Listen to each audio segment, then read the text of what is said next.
the LaxFactor podcast.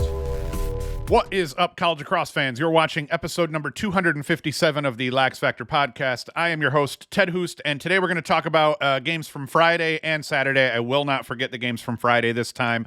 We'll start out with Hopkins against Maryland, then we'll do Notre Dame, Carolina, Virginia, Syracuse. Cornell played, Army played, Nova played. We're going to talk about them. We're going to talk about St. Joe's, Penn State, Michigan, Denver, Yale. We're going to talk about a buttload of games today officially, and then we'll get into a little bit of the playoff scenarios and things of that sort, but I think I'll cover the scenarios in Wednesday's show. And as I said, show times and dates and everything like that. The weekend recap will now be on Monday through the remainder of the season, because as we get into conference tournament play, some of them start this upcoming weekend. We want to make sure to cover the Sunday games and all of that, because there's going to be a lot more of those played. Before I get into it, as always, be sure to like, subscribe, hit the notification bell if you're watching on YouTube. If you're listening or watching on Spotify or any other podcast platform, just share the crap out of the podcast with your friends, tag people, let people know what we're doing here and that they can get recaps every Monday with highlights and all that crap. So I digress. I'm going to, and then as always, you can go to LaxFactor.com. You can get, watch our videos there, see what we're putting out as we post everything the morning that we put it out. You can get LaxFactor podcast related apparel and non-LaxFactor podcast related t-shirts and things like that. I am going to shut up. First game we got to talk about, rivalry game here, and it was the best game of the weekend overall, was the number 7 Johns Hopkins taking on number 3 Maryland in College Park, Maryland. Now, for sure, the game of the weekend, the outcome didn't disappoint, as Hopkins and Maryland did battle right to the very end of this game, and it featured, I believe the technical term is, a metric shit ton of chirping, lead changes, ties, and more. Hits, throw some hits in there too. It started out insanely physical. So picking up in the fourth quarter, Hopkins held a 10-9 lead with a chance to extend said lead, but Brian Ruppel made a monster save on a doorstep look by Brendan Grimes just off to his left, right on the crease. On the ensuing clear, Ruppel found John Gepper alone, all by himself in the middle of the field. He hit him, he booked it upfield and hit Daniel Maltz, who buried it while getting wrecked. Now we're tied up at 10s. 8:40 left in the fourth quarter. Braden Erksa dodges up the right side and tries to toss the ball up top, but as he releases it, Bodan Sluzik got his hands, forced the ball to the deck, and after executing a perfect man ball, Carson Brown picks the ball up, tears ass upfield, tosses the ball to his right. Technically, I wouldn't have thrown it there. He throws it to his right to Degnan, who then throws the rope across the field to Melendez, who then one-touches it down to Angelis, who took the extra step to greatness, as Quint would say, and he buried it. Hopkins is back up by a goal. Maryland Maryland failed on a clear around the 4:37 mark. Looked like it was offsides. That gave Hopkins the ball back in a settled set with 58 seconds left on the shot clock. That's important, because when you turn the ball over in the middle of the field, the other team doesn't have to deal with as much of a clear, so they end up with a longer shot clock on that first possession than they would normally get. Melendez busted a swim dodge on Makar, got up the left side. He didn't use the pick that was set, but that screen ate enough of Makar's attention that he slept on that first step. Melendez scored a diving backhand going up the left side. I presume that video is going to get, that highlight's going to get this video flagged and my revenue handed to the Big Ten, but it's going to be way worth it. It was a sick goal by Melendez. And that gave Hopkins a 2-goal lead.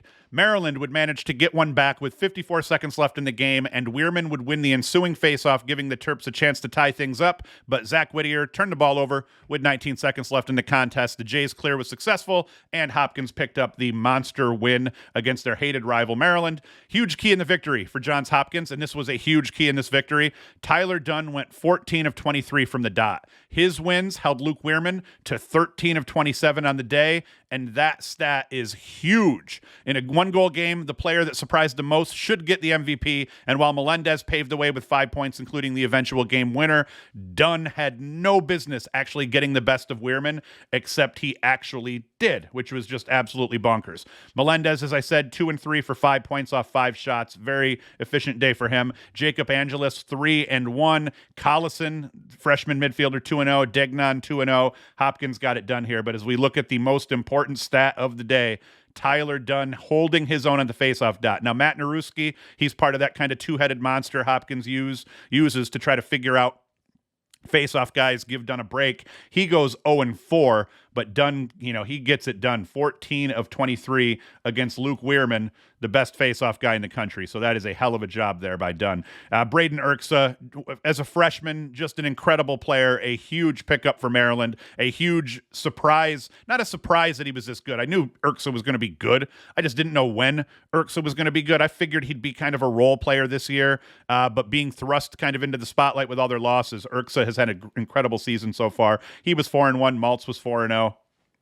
Overall, but like I said, Hopkins, it was just a hell of a game, and that goal by Melendez was absolutely disgusting. If we look at the defensive side here, Hopkins did a pretty good job defensively. Scott Smith, he had 3 caused turnovers. Alex Mazzone, Bodan Sluzik, and Carson Brown, all 2 apiece, so that factored heavily as well. And then in terms of the goalie battle, not a great day to be a goalie overall. Both goalies struggled. Marcial just 6 saves against 11 goals against, and Brian Ruppel 8 saves against 12 goals against. And right now, these teams are just jockeying for position in the Big Ten tournament. Every Big Ten team makes the tournament. Now Hopkins leg up here because they beat Maryland, but in the end, everybody's going to be in the tournament. Everyone's going to beat the living hell out of each other here in the Big Ten as they get through. So I'm not going to go into any playoff scenarios for the Big Ten because who cares? They're all in. Which I think is kind of lame. I don't think you should have every team be in the tournament, but it's probably a power move. So we're going to stop talking about that game. And I'm going to talk a little bit less about each one, just cover the main points. With the idea being here, I want to cover a hell of a lot more games as we're getting into, some of these lower level games still being hugely important in terms of how it'll shape the NCAA tournament. Next one I want to talk about, number 14, North Carolina against number 1, Notre Dame. Dewey Egan bullied his way into a question mark dodge that resulted in a goal for Carolina that tied things up at 1s early in the first quarter. But then shit got serious as Notre Dame went on a 6-goal run that ran through into the second quarter. The first goal was oddly enough unassisted and scored by Jake Taylor. Not something you see a whole lot, not something you really see ever. Taylor picked up a GB. UNC shut everyone off. It was actually a nice little defensive stand there real quick for UNC. But Cooper Frankenheimer got a bit aggressive. He lost his footing as he was cross-checking Taylor.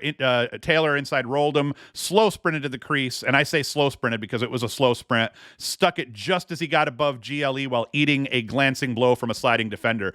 The final goal of the run was by Chris Kavanaugh, who dodged up the right side from X, and with the help of a pick at GLE that put both defenders' brains in a blender, Kavanaugh had his hands free at the top of the 5-and-5, ripped one that went through both defenders. Krieg barely saw it as he was badly screened. 7-1 Notre Dame at this point. Carolina would answer with their own run, this one of the 4-goal variety. That run was capped by Ryan Levi, who buried it 4 yards off the crease, not too far above GLE on a dish by long pole Andrew Geppert. This got UNC back to within 2 goals as the score at the half was 7-5 Notre Dame. But lacrosse is a game of runs, and as is often the case, Notre Dame went on to score 4 of the next 5 goals across that third quarter. Dobson got the first goal of the quarter for the Irish, and Pat Kavanaugh scored the final goal that put Notre Dame up 11-6. A pretty solid 3/4 bouncer that hit the far right pipe and just went in just out of reach of Krieg. It was actually a well-placed shot. Sicker in the replay than it looked in the live telecast. The key in this game for Notre Dame was their play on defense. I was going to just run that together. Defensively, between the boxes, on the ride, anything that had to do with playing defense, Notre Dame excelled. UNC won 20 of the 30 draws on the day. Between Andrew Tyre, he was 15 of 24, and Graham Schwartz was 5 of 6. But the Irish excelled in all aspects of defensive ball, resulting in the Tar Heels committing 18 turnovers, and then even better, 13 of them were forced by guys wearing shiny green helmets. Some people didn't like those shiny green helmets. I thought in the telecast they looked pretty sick. They stood out. They were cool. And for just kind of a one-off, I think they were cool. Pat Kavanaugh forced 4 of those turnovers, leading everyone on the field. His stat line on the day was incredible. A goal, 3 helpers, a GB, and 4 caused turnovers in the riding game. I think he led all guys, at least for Notre Dame, in terms of caused turnovers. And then Brian Tevlin and Will Donovan each scored 2. Pat Kavanaugh, now let's go through his kind of national point totals because we're starting to get to the end of the season where the Tewaaraton race is a little more important. He leads the nation in points per game with 5.67. He leads the nation in assists per game with 3.78. Draws a lot of eyeballs and does a great job helping out his pals. He's also got 26 ground balls, 8 caused turnovers. He does everything well and never takes a play off, alongside his brother, who also doesn't take too many plays off. These two kids set the tone for the rest of the team, and right now, Notre Dame is just playing off-the-charts lacrosse, and they're going to be a scary draw for the tournament after getting left out of the tournament last year. I heard a lot of people saying they got robbed. They got robbed in the sense last year that in terms of quality, the quality of the team they were and the quality of lacrosse they were playing by the end of the season, yeah, by that logic, they got robbed. But this was a coaching and administrative mistake that left Notre Dame out of the tournament last year. Their resume was not good enough to get in. When you looked at their resume, it didn't hold up because they played too few games and they had some bad losses, and that's why they got left off. So I don't think they got robbed. I think that's a shit take. I think the reality is they made an administrative mistake. They had a shitty schedule. They played too few games that gave themselves too few opportunities to pick up quality wins. And when you're playing in a race like that and you don't have an automatic qualifier with your tournament, you're going to get fucked every once in a while, which they did. Side note, in terms of how the face-off battle played out, Colin Hagstrom, he lost 8 of 20 on the day, but scored 2 goals. So as we kind of dig into the stats here and we look at this, like I said, 20 of 30 of the face-offs went to Carolina. But if we look at what Hagstrom did, 8 of 20, almost 50%, 2 goals. Will Lynch kind of got smoked a little bit more, and that played better into those stats there. But Hagstrom's 2 goals almost, you could say, would erase losing 20-30 here, because neither Tyre or his homeboy Schwartz scored a goal. Total team effort offensively for Notre Dame here. 9 guys scored at least 2 points, and we can see that here. We've got Pat Kavanaugh with 4 at 1 and 3. Dobson, McCann, and Kavanaugh all had 3 points. Dobson, 3 goals. Quinn McCann, 1 and 2, and Chris Kavanaugh, 2 and 1. And then we've got 1, 2, 3, 4, 5 guys that put up 2 points between Hagstrom, Taylor Gray, Ricky Ardelli, and Westland and Jack Simmons. And then another interesting note here for this game, beyond the fact that Carolina has to play Notre Dame twice to finish the season out, 8 sets of brothers played in this game between the two teams, which is just a ridiculous statistic when you think about it that way. So that's it. Carolina has to play Notre Dame, and playoff implications for this one here. Notre Dame's in. Nobody cares. They're the number 1 team in the country. I think they're 1 or 2 in RPI at this moment. Carolina really needed to win this game, and I think if Carolina could have just, freaked everybody out and beat Notre Dame twice, obviously they would have gotten in at that point. I think Carolina, depending on how the rest of the country ends up finishing up here, if Carolina beats Notre Dame in their final game of the season, I think that could be enough to punch their ticket, but it's going to be hairy. They're going to need some help from some other teams that are on the bubble. They're going to have to lose. So we'll dive a little bit deeper into that on Wednesday's show. So that's it with that game. We're going to jump to my number 12 Syracuse taking on number 4 Virginia. Virginia got things rolling right away, opening the game up with a 6-goal run that saw Xander Dixon score 3 goals, including the final 2 of said run. His second goal of both the game and the run came at the 4:46 mark. A perfectly timed cut from Dixon made the Schellenberger feed easy. Dixon received the feed and busted a quick twister low and to the opposite pipe, 5-0 Virginia. His third goal of both the game and the run came just under a minute later. This time, Jeff Connor dodging to the middle of the field, kind of a left to right dodge from out top. He found Dixon camping down low and to the left. Dixon put a fake high, buried it low. I'm talking to you, Gary Jackson. And now the Cavs are up 6-0. Syracuse didn't give up. They managed to get back to within 4 goals off back-to-back goals by Alex Simmons. The first one was his second of the game. It was a nice 2-man game between Finn Thompson, who I think Simmons and Thompson have played incredible 2-man ball all year, being that they're both Canadians and they know how to play kind of that box setting, tight spaces. Simmons scored a man-up goal about a minute later, his third of the game, up to this point on a crazy cross-field feed by Hiltz. And this was sick, too, because on the man-up play, the ball kind of came back around, hit Hiltz, and Hiltz did not hesitate to cross that all the way across the field to Simmons, who stuck it. That actually made it 9-5 Syracuse. After Syracuse got a defensive stop and looked poised to get back to within 3 goals, a turnover on the ensuing clear resulted in a quick Peyton Cormier goal off the restart, and the Cavaliers were back up 10-5. It never got better than that for Syracuse, as UVA would open a 13-5 lead, and that was all she wrote. Interesting enough, Cormier scored that goal. Then Xander Dixon scored. Then Cormier scored, and then Xander Dixon scored again, and that was how it went from 9-5 to 13-5. It was a dark time for Syracuse. I have jokes here. Syracuse actually held up fairly well at the faceoff dot, with Johnny Ritchie USA going 10 of 20. Jack Fine had a terrible day, so LaSalle still managed to win 17 of 29 of the draws, and he scored a goal. But on a day that Syracuse did enough at the dot to typically make their lives not miserable on offense and defense, they still couldn't get it done. Syracuse committed 6 turnovers in that terrible first quarter. That was really what sunk their ship, as we see the score 7-2 here. And UVA forced 10 of those 15 turnovers, and Cade Sawstead led the way by forcing 4 on the day. In the end, UVA outplayed Syracuse across almost every aspect of the game. Syracuse has struggled a lot against teams. I've been saying it kind of all year here. Talent and experience beats, or let's say experienced talent beats talented inexperience. Does that make sense? And that's what we saw here. Both of these teams are quality, but Virginia is an experienced team with a bunch of talent, whereas Syracuse is a very young team with a bunch of talent. Now, I got to say, Xander Dixon, a.k.a. the Slim Reaper, I don't know who to credit with that, but that is a dope nickname. He had himself a monster game. And by monster, I mean 10 points off 7 goals and 2 helpers. That doesn't make sense. It had to be 10 points off 7 goals and 3 helpers, right? Let's see, yeah. Oh, no, 9 points off 7 goals and 2 helpers. I was wrong. I was looking at his shots. He only took 10 shots, so that's not bad. He also picked up 5 ground balls, caused a turnover. Peyton Cormier, he put up 4 goals. Thomas McConvey went 2-2. Syracuse managed to hold Schellenberger to just 2 assists off 6 shots and 3 turnovers. Schellenberger has kind of continued to play on and off, depending on the day, depending on the opponent here. I'm still thinking he's hobbled and just not fully healthy. But then again, I mean, your team wins. What was it? What was the score? 19-12. I guess you do care how Schellenberger plays, but it wasn't like he had to show up on this day here. Alex Simmons paced Syracuse goal scorers with 4 goals. Cole Kirst put up 3 goals in a dish, and Owen Hiltz flipped that stat line. He went for a goal and 3 helpers. In terms of, and I normally like to show you the stats on the screen, but you can't sort them for Syracuse, so it's tough to do that. Syracuse needed this win. As we're talking about the playoff implications, Syracuse technically needed to win their final 2 games to get in here.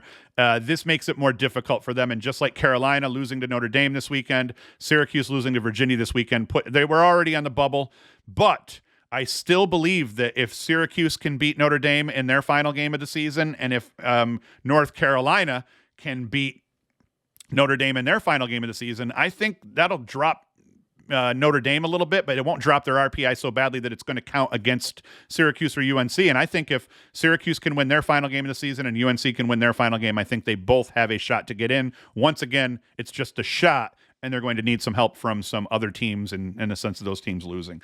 And then goalie situation here wasn't great again for either goalies. Matthew Nunes played well, 10 saves, 10 goals against. Will Mark did not have a bad day, 15 saves, 19 goals against. He did not get a lot of help on the day from his defense, specifically off ball. Especially early on in that game, Syracuse's defense did not play well, and Virginia just outplayed him across the board for the most part. Next game I want to talk about, number 6 Cornell against Brown. Brown jumped out to a 3-2 lead off a Matteo Corsi goal with 7:41 in the first quarter. The Cuse transfer beat his defender to the middle of the field on a straight-up sprint dodge, and he just booked it to the middle of the field. Help didn't get there in time. He beat Erlin on what appeared to be the stick side, but I'm not 100% sure. Bad angle. Cornell would then go on to score 7 of the game's next 8 goals and root to an 8-4 lead. C.J. Kirst put up 4 goals over this stretch, including the first 3 goals of the run. He scored the first goal of the run on a dish from Michael Long. Kirst got free, kind of coming across the crease. Long hit him. He rips it low to low and goes 5-hole on Theriault. Kirst also capped the run, scoring unassisted off a turnover caused by Michael Long. And although that might not show in the stat book, Long was pestering Trey Taylor while he was trying to clear. Taylor stepped in the crease as he was throwing the ball off his back foot upfield. Whistle was blown. Ball was placed directly in front of Kirst, halfway between the box and midfield. He picks it up, got about 14 yards out, and ripped it past the People's goalie, low and right. Perfect placement. Theriault, even though it was kind of a deep shot, really didn't have a chance. By this point of the game, with the score sitting at 9-4, Kirst had 5 goals. And I'm going to go through his crap here a little bit because, once again, one of the top Twarton candidates. He finished the game with 6 goals and 3 helpers. This is his 4th game of the season with 7 or more points. And I'll actually show... we're not going to show you. Yeah, screw it. Let's show it to you so you can actually see the visual here. As I go into Kirst's stats... Yeah, you see here, he had 11 points against Hobart. He was 7-4 in that game. He had 7 points against Penn. Those were both wins. He had 8 points in a win against Marquette, 6-2, and then he has that 6-3 game here for 9 points against Brown. So a hell of a job by Kirst overall. He's sitting at 55 goals and 15 assists over 12 games. That puts him at 2nd in the country in points per game with 5.55. He's behind Pat Cavanaugh, and 1st in the country in terms of goals per game with 4.45. So a hell of a job by Kirst. Cornell did an incredible job offensively, considering they turned the ball over 17 times and lost 18 of 29 faceoffs. So credit the Big Red defense for playing solid. They forced 10 turnovers while playing pesky defense that resulted in Brown turning the ball over 23 times on the day, which is pretty brutal for Brown. Now, for Cornell, in terms of playoff implications and all that crap, this ties. They're both tied. They're tied with Princeton at the top of the Ivy League standings. They host Princeton in Ithaca next weekend to see who gets that number 1 seed in the Ivy League tournament. 5 of these turnovers came on clears, as Brown only cleared the ball 15 of 20. In terms of successful clears. CJ Kirst, 6-3, as I said. Michael Long, 2-2. Kirst also had 2 caused turnovers on the day. I wonder if he got credited with that caused turnover that he didn't technically cause and that was really caused by Long. It is, because he picked the ball up, maybe. I don't know. Billy Coyle, 2-1. Spencer Wertheim, 2-1. So they got the job done here. And then Jack Follows had 2 caused turnovers on the defensive end. For Cornell, Brown, if we rip through their scores quick, Devin McLean, 2-1. Mateo Corsi, the Cuse transfer. Wish Cuse still had him this year. 3 goals, and then we come down to the goalie battle. Not a great day to beat Connor Theriault. He's 9 saves against 16 goals against. Chase Erlin, a little bit more solid, 8 saves against 9 goals against. So the Ivy, we'll go through the playoff scenarios for the Ivy because I think Cornell, Princeton, and maybe Penn are all in, and now it's like Yale and Harvard or somebody are playing it out. We'll talk about that at the end of the show. Next game I want to talk about is Lehigh against Boston U. Boston University jumped out to an early 5-1 lead, but Lehigh would battle back and get back to within 2 goals off a Christian Moulet man-up goal with 8:31 left in the third quarter. But the Terriers would answer as Lou Perfetto would score on a straight-up bull dodge from GLE on the right into the low crease for a score. Credit to Connor Calderon, though, for winning the faceoff on that. Lehigh scored to get to within 7-5, as I had said. Calderon actually won the draw, and that led to the Perfetto goal. So that greatly helped in limiting Lehigh's momentum. A little under 3 minutes later, Perfetto would find Timmy Lay just off the left side of the crease from X for an easy man-up goal, and the lead was back to 9-5 Boston U, and then it never came back after that. Mike Sisselberger was his usual self for Lehigh. He won 17 of the 28 draws that he took on the day for Boston U, or on the day for Lehigh, but the Boston U defense caused 21 turnovers per the stat sheet. We'll look at it here. I saw this and I was like, what? That can't be true. Because I'm looking down here and I'm like, 21 caused turnovers. That's absolutely insane. Roy Meyer had 5 of them. Dane DeGoler, Patrick Morrison each had 3. Trey Brown and Donnie Howard each had 2. So that's just ridiculous. The attackmen got in on the job a little bit. Even Garber ended up with a forced turnover. So I don't know if that was true or not, because you look at how bad Connor Calderon got beat overall at the faceoff dot. That's insane. But when you force 21 turnovers on the day, that kind of makes up for losing a lot of the draws. So solid day. Solid day for the Boston University defense. My brain's breaking here. Lou Perfetto, he was 3-4 on the day for 7 points. Vince Dalto, 3-2. Tommy Bork, 2-2. Timmy Lay, 2-1. Offensively for Boston U, they absolutely got it done. Lehigh wasn't completely outdone, though, here. Christian Moulet, 2-3. Matt Marker, 1-3. And we come down here to the goalie battle, and we see Matt Garber wins the goalie battle. His team wins the game. He has 14 saves against 11 goals against. Nick Pecora, 10 saves against 14 goals against. Not as good, and his team lost by a measly 3 goals. For some reason, as I was about to say that, I thought it was a goal, but obviously that wasn't the case here. So we're out of this one. Some people are going to be mad. Some people would think maybe I should have led with this one here, but I didn't. Army and Navy, number 8 Army taking on Navy in the famous Army-Navy game. And it got bumped up and was played earlier in the day due to pending storms, but it was Army's defense that made life difficult for Navy's starting attack and the midfield units. They shot 0 for 16 over the course of the first half, the starting attack and midfielders for Navy, and only 2 for 26 over the course of the game. That allowed Army to build a 9-2 lead by the half, and they never looked back from there. If we dive into what people did for Army here, Reese Burrick continued being the best player for Army and one of the best players in the Patriot League. He goes 4-1 for 5 points off just 9 shots and 2 GBs in the mix there. Bailey O'Connor and Evan Plunkett each put up 2 goals. And like I said, if we look at what Navy did here, Xavier Arline had a decent game, and he had a sick behind the back overall, so he played better than all of the other guys here that ran attack or midfield for Navy. But if you see, I mean, we got goose eggs. John Giroux, he goes 0 for 1, shot 0 for 6. Mac Haley was 0 for 5. Henry Tolker 1 for 4. Dane Swanson 1 for 4. Just a terrible shooting day overall for Navy. In terms of who played well in the cage, Pat Ryan for Navy, 15 saves off 11 goals against. This was actually one of the better games played all weekend for goalies. And Knox Dent, which is still, that's just a dope-ass name for a goalkeeper or a face-off guy, even a defender. I don't care. That's just a dope lacrosse name.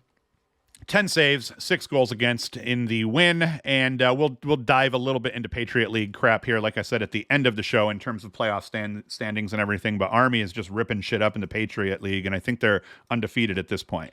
Next game I want to talk about here is Marquette against number 13 Villanova. This one needed overtime to be decided. Villanova was down by a goal with 1:18 left to play in regulation, and Marquette had the ball, and they took a timeout. So now Nova's faced with a situation. Do we try to wait until the shot clock runs out? I don't remember how much time was on the shot clock at that moment, but there was enough time between the game clock and the shot clock. They could have let it run out, got the ball back, and had a chance to tie it. They decided, nope, we're not going to do that. We're going to go out and double team the ball out of the timeout break. Double team the ball, forced the ball onto the deck. Austin Frazier then scored the game-tying goal and then later the game-winning goal to help propel the Wildcats to victory. Frazier had 4 goals on the day. If we kind of rip through it here, Bobby O'Grady for Marquette had a good day, 4 goals. Will Foster was 1-3. Devin Cohen 4-0. So, I mean, Marquette got some scoring out of some dudes here. And then we look at the face-off battle, 13-35. So Villanova slightly edged them out thanks to Justin Coppola going 21 of 30 on the day. So he had a hell of a day. And we see this a lot where the guy who spells the face-off guy kind of has a crappy day, but the main face-off guy does well, and that's what, really helps their team.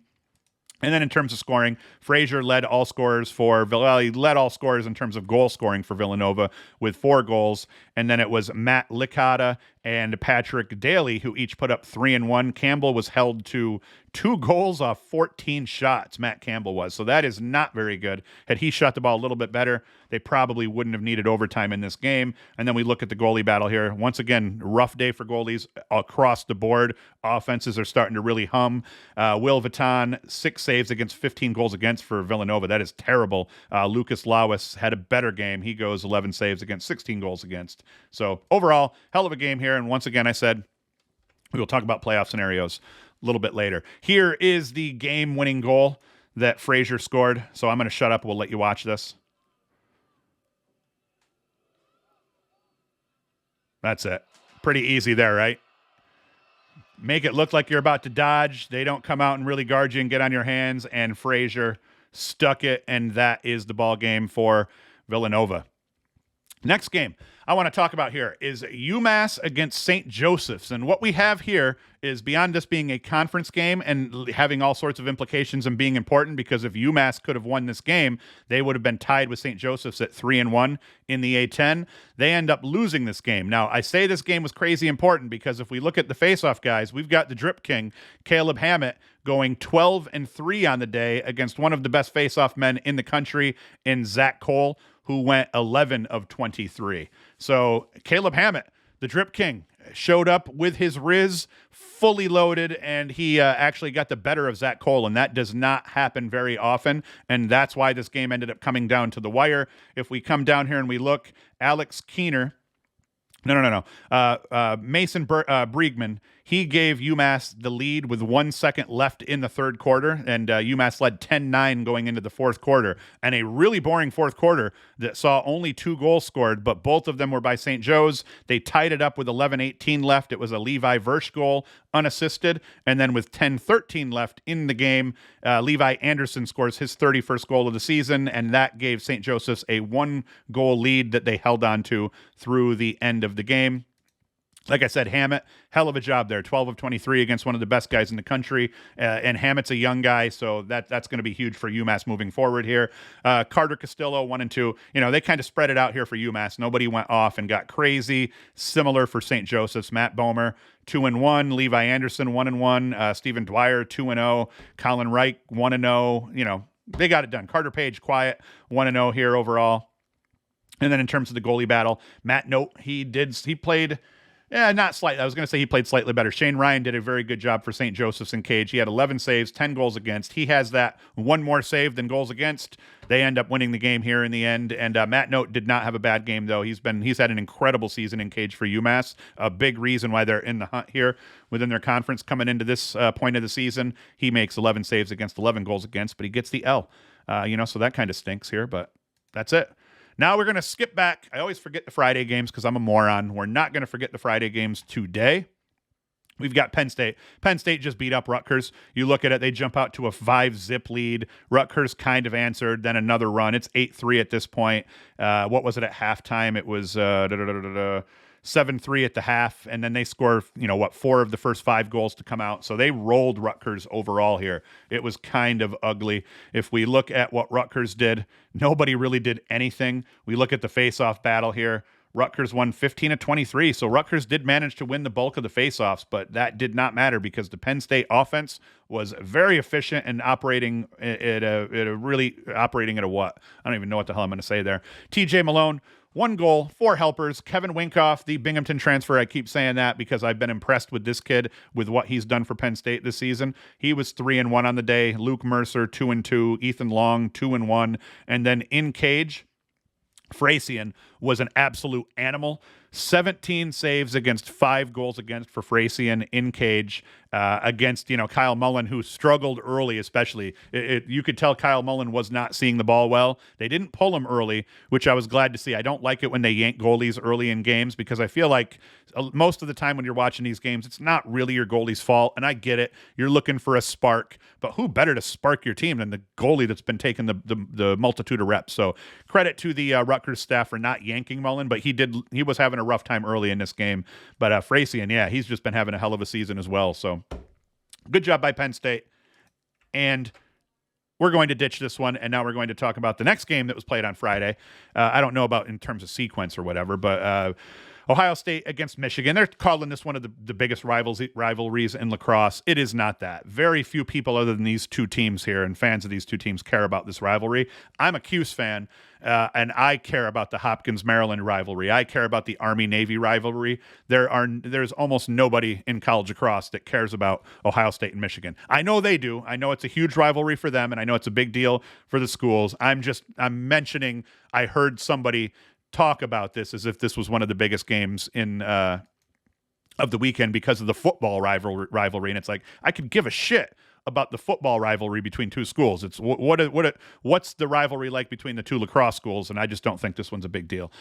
Not to people outside of it. Like I said, I know it's a big deal to the people who are playing. In this one, though, it looked a little bit closer than it was. 19-14. The reality was, at the half, it was close, but that third quarter, Michigan just went on an absolute tear, outscored Ohio State 10-2 to break up that halftime tie, and that was all she wrote. If we look at it, it wasn't like a ridiculous tear. 3, 6, that's pretty crazy. 8 goals in a row before allowing Ohio State to kind of chirp back into it with, a 5-goal run of their own. But at that point, it was 18-14 by the time Ohio State was done. Bame, he nails one, 19-14, and that is the ball game. And then we look at scoring. Once again, Jack Myers just not having a great season. 1 and 2 here. Face-off dot. This was the big stat in this one. that I wanted to talk about. Nick Rowlett goes 15 of 20. Justin Whitefield, he goes 14 of 17. Rowlett had an assist. Whitfield had a goal, and they absolutely roached them 29-37. Michigan won that face-off battle. That is just absolutely insane. And then we look at it here. Boehm had I think it was a school record, at least a personal best, but I think it might have been a school record, 8 goals on the day off just 10 shots. And that's after I think he went 0 for 8 the weekend before. He stayed after. He did a bunch of shooting after the loss last weekend, and this weekend he comes out and he shoots 8 for 10 on the day with 4 GBs. A hell of a job for Boehm. Zawada was 3-1, Ryan Cohen 3-1, Peter Thompson 0-3, and then we get down to the goalie battle here. Once again, bad day to be a goalie. Shane Carr got roached for Michigan, even though they picked up the win. Skylar Wallen, 15 saves against 19 goals against. Not a bad outing against a team that just had all the possessions, and you almost had none of the possessions. And now we go to Denver. I think this was Denver's final home game of the year for famous Coach Bill Tierney here. Denver ends up rolling. I'm only talking about it because it was a Friday night game and it was Tierney's final game as the coach. And you see here they jump out to a 8-2 lead and never look back from there.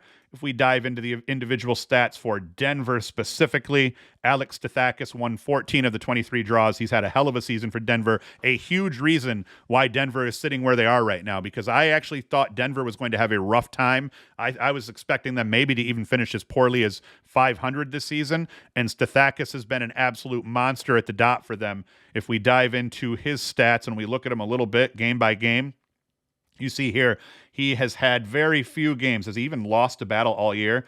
He lost that battle against Riley at the dot against Georgetown. He was 7 of 23 in that game. He also didn't hold up well. He had a stretch here.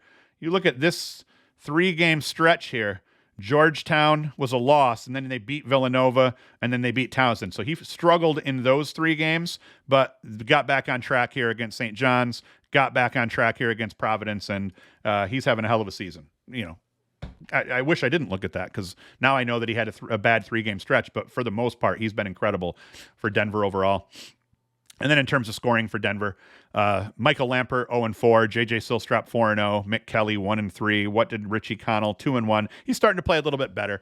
As I've said a couple of times, I thought Richie Connell could have been a huge X factor this year, and I think he kind of had a quiet start to the season, but he's been factoring in the scorebook a little bit more often as of late. The last Friday game I'm going to talk about, and I'm going to talk about this one real quick. Yale needed a win just to continue to make sure they didn't have a bad loss. They did get a win Friday night against Albany. It was, what was it here? 5-3 at the half, and then a 5-2, a 9-3 second half is what gets them that 14-6 win overall. If we look at what Yale did in terms of point scorers, Leo Johnson 5-2, Chris Lyons 5-1. The kids are getting it done for Yale. That's been a problem though. Matt Brandow I believe he's still Yale's leading scorer. Let's dive into their stats real quick, because on that I am curious. No, he is not. Yeah, he's tied. Matt Brandow is tied with Chris Lyons at the top in terms of their scoring. Why I say Brandow's had a down year, though, is because I expected Brandow to be finish somewhere in the area of 80-plus points, which he is not going to do unless they make a deep run and he just starts going off at this point. So and I had actually heard people saying how Lyons was probably going to be their leading scorer this year, that he was ready to have a monster season. But yeah, I think that's one of the reasons that Yale has struggled, is teams have figured out how to quiet Brandow, which has not been something that teams could do here.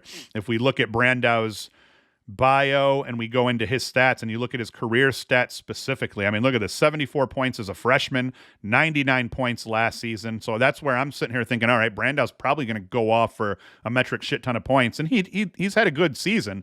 Just I had him pegged as the best player in the country, as my favorite to maybe win the Tewaaraton behind Schellenberger, because at that point I thought Schellenberger was going to also have a monster season and go off, and we see he's been quieted, 29-23 for 52 points. Still good, and thank God for Yale that Yale has these young guys that are playing well also, but still a surprise.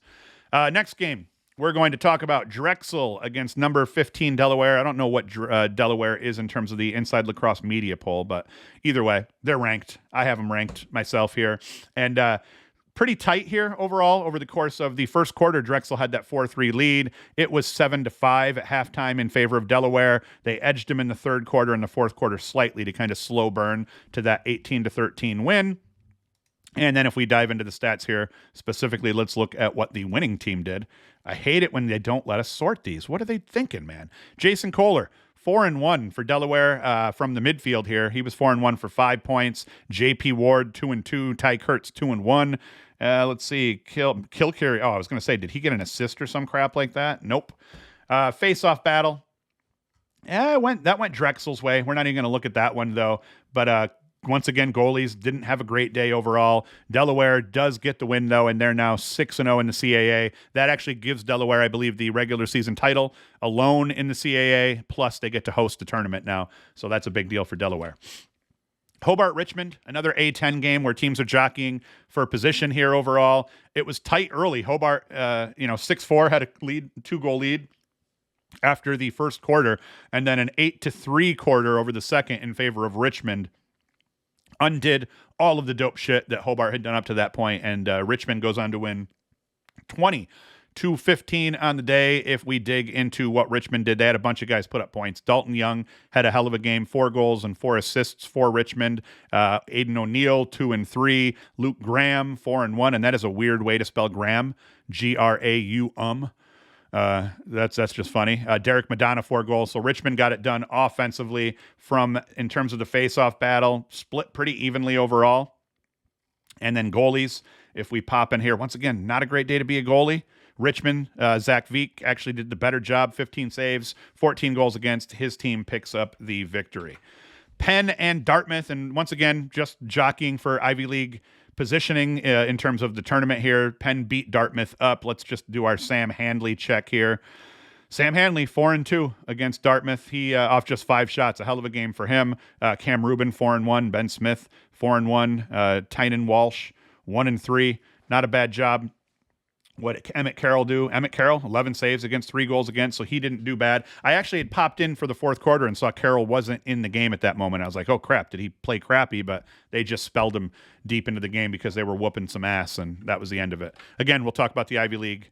Penn's in the tournament. I think it's just Yale and Harvard that are jockeying for position, but we'll talk about that here in a little bit. We're getting close. We're getting close to it being time. I had to talk about Georgetown and St. John's quick. Nothing huge here. As we look at it, Georgetown jumped out to a 7-2 lead. They had that 5-goal lead at the end of the half as well. And then that third quarter completely undid St. John's, and that was all she wrote. If we dig into what the Georgetown scorers did, UNC transfer Jacob Kelly, 4 goals and 3 helpers. Syracuse transfer, Tucker Dordovic, 4 goals and 2 helpers. Colgate transfer, Brian Minikis, 1 goal and 4 assists. Nikki Solomon, another UNC transfer, 3 goals and a helper. So we look at 7, 13, 18, 22 points out of transfers to lead Georgetown to this victory. Riley was 18-25 on the day. James Riley was with a helper. Good job by him. And if we come down here and see what Hinks did in cage, Hinks got all but the last 2-3 minutes or so, 12 saves, 10 goals against. They need him to start playing good, consistent lacrosse here because Hinks started, and then Scarfenberger was starting, and now it looks like Hinks is starting again. So Georgetown's going to want to get some consistency out of the goalie that is actually playing. I don't remember if Hinks was maybe injured a little bit. I'm not sure how that exchange went. I know Hinks was not playing up to snuff when Georgetown was 0-3 at that point, and I think that's when we started seeing Scarfenberger get in. But they've gone back to Hinks. Hinks also a transfer. Where was he the transfer from? Dartmouth, I think. Hinks was a transfer from. So either way, Georgetown picks up the win, though. They needed it. They improved to what on the season now? 9-3. So they lost the first 3 games. Now they've won 9 straight. They're now 4-0 in the Big East. And we'll talk about what they've got coming through the weekend in the Big East seeding here in the upcoming show during the week. Harvard, Princeton. This game was actually hugely important for Princeton because they wanted to be able to keep pace with Cornell at the top of the Ivy here, and they did so. They beat Harvard, not handily, but they beat them by enough. They were winning 11-6 at the half, and then really put them away here in the third quarter as they rolled to victory. And if we look at what the winning team did, that once again, come on, Sidearm Sports, why are all these teams not dealing with the same stats here? What was it? It was Coulter Maxey. 8 goals, 2 helpers off 10 shots with 4 GBs, an absolute monster of a game out of Colter Maxey. He's been a huge surprise. I talked about him, and I knew he was going to be good this year. I did not pick him to be their leading scorer. There was no chance I thought he would end up being their leading scorer at this point. And now he's playing like one of the best attackmen in the country. He's going to absolutely be an All-American. So a hell of a job here for Colter Maxey leading Princeton overall. And then we look at the face-off battle. That was split. We get down into the goalkeeping. Michael Gianfrancaro, another goalie that's right up there. He will absolutely be an All-American of at least honorable mention variety, if not one of the numbered All-Americans. He has 20 saves on the day with just 9 goals against. So, on a day where it's like you don't beat the crap out of this team, you beat them 17-11, but your goalie ended up with, I've already forgotten what that stat was. Your goalie ends up with 20 saves against 9 goals against. I mean, that's a win for your goalie, and Gianfrancaro gets my player of the game for this one for damn sure. Again, we'll talk about the Ivy League crap after. Air Force beat Jacksonville. This was a huge surprise. Jacksonville just had to handle their business, and they couldn't do that against Air Force. As we kind of see, the game got tied up at 6s here. Late in the second quarter, Dylan Watson, but then Air Force goes on a 3-goal run, and they actually were leading 8-6 at the half, score the first goal of the second half, and go up 9-6 and never faltered from there. They slow burned it to that 15-11 win. And the weird part here, too, if we're looking at the stats, Air Force didn't win. Air Force had more shots than Jacksonville. Air Force put more shots on cage than Jacksonville. Jacksonville actually had one more save, so that was pretty even. Turnovers, Air Force turned the ball over less, so that's good for them. But if we get down to here, we look at clears. Air Force only cleared the ball successfully 20 of 27 times. Jacksonville only failed on 2 clears. Ground balls. Jacksonville beats them in the ground ball battle. That could be because this is Jacksonville's stat book. I'm not sure. Face-offs, Jacksonville roasted them at the face-off dot, 20-8. I was not going to say raped them, even though that's what you're thinking. I was trying to say roasted, but it just came out wrong. And then immediately I was like, oh, everybody's going to think I was going to say raped them, but I did not say that. It's true, but I did not say that. So yeah, Jacksonville wins 20-8, and that both of them were shitty in man up. But my point being, this stat line would have indicated maybe a 1 or 2 goal win by Jacksonville, but that was not the case as Air Force wins 15-11. Brandon Dodd went 2 and 3 on the day, off 7 shots, 2 GBs, and a caused turnover. Hell of a job there by Dodd. And then if we look at what happened with Jacksonville, man, just didn't get it done. Brandon Galloway, 3 and 2. So that's a huge game in terms of positioning for their conference tournament. We'll talk about that in a little bit as well. Utah, just wanted to talk about this one because Utah offensively has been awesome. Utah just won their conference tournament again, or their conference regular season title for the second year in a row. They're 8-0 in conference play, 9-4 overall. Now, granted, their schedule is not the greatest. They're not, beating anybody up in terms of strength of schedule, but they are winning the games they need to win. And it was actually kind of tight here. We see that Gavin Held gave Cleveland State a lead after scoring the first goal of the half. And at that point, Cleveland State led 6-5, but then Utah scores on a 4-goal run, a 3-goal run, so Utah finishes out strong and they take that win 19-12 by the end. And what happened here? Jared Andriala, 4 and 2. Ryan Steins, 3 and 2. Tyler Bradbury, the big cat here, he goes for 4 goals on the day. 20 of 35. As a team, they went 20 of 35 at the faceoff dot. Utah did. Cole Brams won 18 of 33, so that's pretty damn good here. And then goalkeeping, not a great day to be a goalkeeper. Actually, credit Cameron Logan for Cleveland State. He had a decent game when, on a day where he got shelled and Utah took a metric shit ton of shots. Utah, I think, has scored 20 goals or more six games this year. So they're doing a pretty good job offensively overall. And now we're going to look at what did I miss. Let's rip into the what did I miss portion of this. Manhattan ends up winning their regular season conference title, I believe, with that win over Wagner, 6-2. That had to be an absolute just terrible game. High Point beat St. Bonaventure. Towson beat Monmouth, not by much though. Mercer over Queens. The big game here in the America East was Bryant beating Binghamton. So now Bryant is 5-1 in conference play, and Binghamton drops to 4-2. So that was a big deal here. Vermont is still 6-0. Bryant 5-1, Binghamton 4-2, and I believe Albany punched themselves a ticket in the America East tournament as well by finishing 4-2. Who'd they beat? Merrimack, and that was what they needed to do to get in here. I think that's it for these guys. I think these guys are now jumping into Oh, nope. Everybody's still got a game left. So there may even still be some jockeying in terms of positioning for the America East tournament. But Vermont right now doing a hell of a job. Now, who does Vermont have at the end? UMBC. Who does Bryant have to end the season? Brown and Merrimack. So yeah, we don't know who the seeds are completely here overall, but I believe Vermont did clinch the top seed because I believe they may have Vermont has the tiebreaker over Bryant. So even if they both finish 5-1, I think Vermont still has the seed. So they may have clinched that top seed. But as we see here, these guys are still jockeying for position to see who gets what. I think we're going to talk about it. So then we're going to go back up. Let's keep going. Robert Morris beat Lindenwood to continue their season. I think that's it. I don't think I forgot anything this week, so I think we can move on. I mean, there's some games I didn't talk about, but so what? So yeah, that's it. So now here, I'm going to do a little bit of reading. I didn't want to write this up myself because it was already written up, so I figured I'd rip through the Inside Lacrosse article, and we'll just kind of read right off the screen here. So the race for the Ivy League tournament is simple. Yale sitting at 2-3, Harvard at 2-3. They play each other next week, so that is just a play-in game into the Ivy League tournament. 3 of the 4 Ivy League spots are secured after Saturday's action. Princeton at 4-1, Cornell at 4-1, and Penn at 4-2 are all in. The last spot comes down to whoever wins in that Yale and Harvard game over the weekend here. Saturday's matchups between Princeton and Cornell will be for the Ivy League Championship. The Ivy League tournament is held Friday, May 5th and Sunday, May 7th at Columbia University in New York. I've actually played on that field before. On Saturday, Cornell flexed in a 6-day. We're not going to go into that. So we don't care about all that crap. But yeah, we see the Ivy League tournament is pretty much set. We just have to see who gets in. Is it Yale or is it going to be Harvard? And nothing better than that. They play a playoff game to finish the season, both of those teams. So that's going to be one to tune into next weekend. In the MAC, Manhattan clinched the MAC number 1 seed and a share of the MAC regular season championship with its 6-2 win over Wagner. Now, because of a head-to-head tiebreaker with Mount St. Mary's, the Jaspers 7-2 will be the top seed in that tournament.